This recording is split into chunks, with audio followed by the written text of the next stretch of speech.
Time to get ready to explain the Superman Doomed storyline, so we're going to start with Red Daughter of Krypton, the complete story. If you've been to your comic book shop lately, you might have wanted to know what was going on with Supergirl and her having a red ring. Well, I'm here to explain that to you. So to understand how we got to this point, you need to understand a little bit about the new Supergirl and what's been up with the Red Lanterns.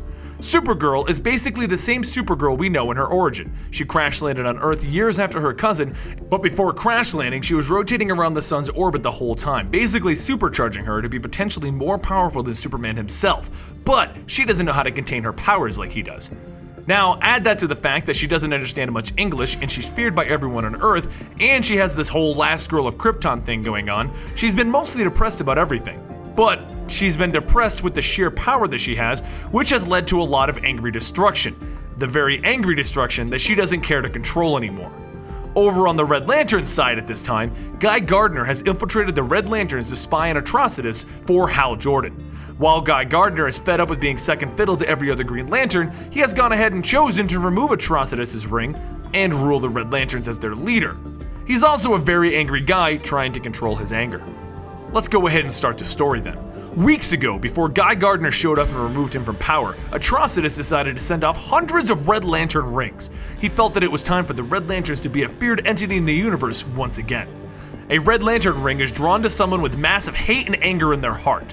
And Supergirl is finally fed up. After the planet Earth misunderstanding her, after killing her own lover to save the planet, after ensuring Krypton dies in a time travel storyline, and after finally understanding and then losing Superboy, she just can't take it anymore. She is most likely more powerful than her cousin, and all anyone ever wants to do is tell her, "I understand, let me help." No one understands what she's been through, and it's only been weeks ago that she had an entire planet of her own people to herself. And poor Lobo has arrived at the worst time, and it looks like he can take her punishment. So she begins punching him through walls, and she just punches him around like a rag doll. She's just so angry, and no one will ever understand her. Her rage continues to grow as Lobo is trying to talk her down. But that's it. Supergirl has snapped, folks. But you know what the purpose of the Red Lantern ring is? To find those with immense rage in their heart and bestow the powers of the Red Lanterns onto them. Supergirl is now a Red Lantern. But there's a problem. You see, when the Red Lanterns are first made into Red Lanterns, they're mindless killing machines filled with napalm blood and a desire to see everything die. That is, before they get hit with the blood magic of the Red Lantern's blood pool. Well, Supergirl is on Earth, and there isn't a magical blood pool around here. But there is her one and only friend, Cybon. And Supergirl can't really help but feel like she wants to murder everything now. But don't worry, guys. While Supergirl is a monster now, Cybon is secretly the Silver Banshee. And the two friends go toe-to-toe, with the Silver Banshee not wanting to hurt Supergirl. But how can you stop a murderous Red Lantern who has gone mindless? Well, it turns out the Silver Banshee just isn't enough to contain Supergirl. But remember what I said at the start? Supergirl possibly has more power than even Superman since she's been rotating the sun for years. And somehow, she has the power to keep a small percentage of her sanity. She realizes that she's gonna kill her friend, so she redirects the hatred of the ring, and before anybody else can get hurt, she takes off at light speed going off-world. She goes farther and farther, not even sure where she's going, but now her rage is so far out of control, she just needs to get away from people. If she's near anybody, she doesn't know what she's gonna do. So if you're traveling through space as an evil Red Lantern full of rage, what do you think you'll come across? The Green Lantern Corps. Well, after being surprised by her arrival, they quickly knock her out and they secure her. Luckily, once Hal sees her, he realizes that she's Kryptonian, and since he knows Superman is a hero, he decides that he's gonna try and get her help, and they bring her to the Red Lanterns since Guy is currently running them. Well, once they get there, they set her free so they can figure out what's going on with her, and they realize that that was a bad idea because it takes all of them to throw her into the blood pool. Once she absorbs the blood pool, and she regains her sanity, she explains that her name is Kara Zor-El. Hal and Guy quickly realize that this is part of Superman's family. And how do you explain to the strongest man on Earth that his cousin has somehow gotten involved in the Lanterns' war? So Hal decides to leave Guy Gardner in charge of this and leaves Guy Gardner to take Supergirl back to Earth. Once they get there, Guy explains to Supergirl that the Reds now patrol the Earth sector after a deal he made with Hal a while back. But Guy Gardner decides that Supergirl is just going to be a distraction. So he decides to distract Supergirl so that he can break the news to Superman himself. Except that she kind of has super hearing and super speed, so she catches up pretty quickly. And it's then that she finds out that there's a downside to having all of this power. The red ring is now connected to her heart, and she's gonna be this way forever now. And while at first being a Red Lantern seemed like fun, being this way forever isn't exactly what she was planning. She takes off wanting to be left alone, but Superman tells Guy Gardner, "Don't worry, I got this, I'll talk to her." And she hits him with a boat! Yep, a boat. And then to vent her frustration, she burns a good chunk of the ocean up. With the initial tantrum over, she explains, why didn't anyone tell her about this forever thing before? Why is Guy Gardner keeping that from her? And he tells her, it isn't an easy thing to say, and they figured that Superman could help her. Oh, that's it! She's tired of everyone trying to help her! She never asked for help! Just leave her alone! And with that, it's decided. She's gonna stay with the Red Lanterns, and Superman will have to trust her to help herself. This isn't the last time that Superman's gonna see her as a Red Lantern, though.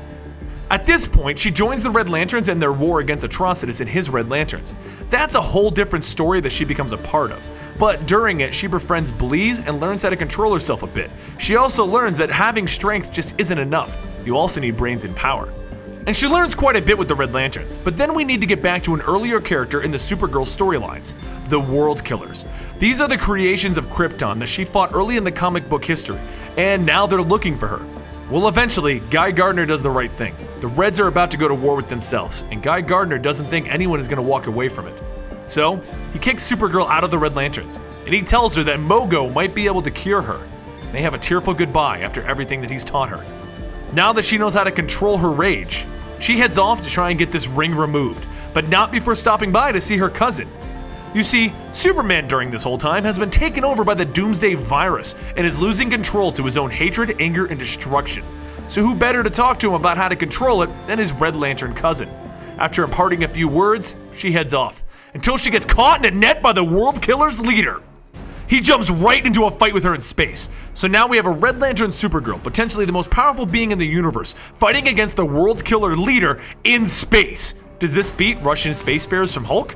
Their fight gets super intense and they begin to fall into Earth's orbit, when she blasts the World Killer and kills him? Well, not quite, as she discovers she killed his body. You see, this World Killer can move between its hosts, and goes for the beings that are the most powerful on their planets. So why wouldn't he want to be on the most powerful being in the entire universe right now? Now, normally he wouldn't be able to take her over, because she's just that strong.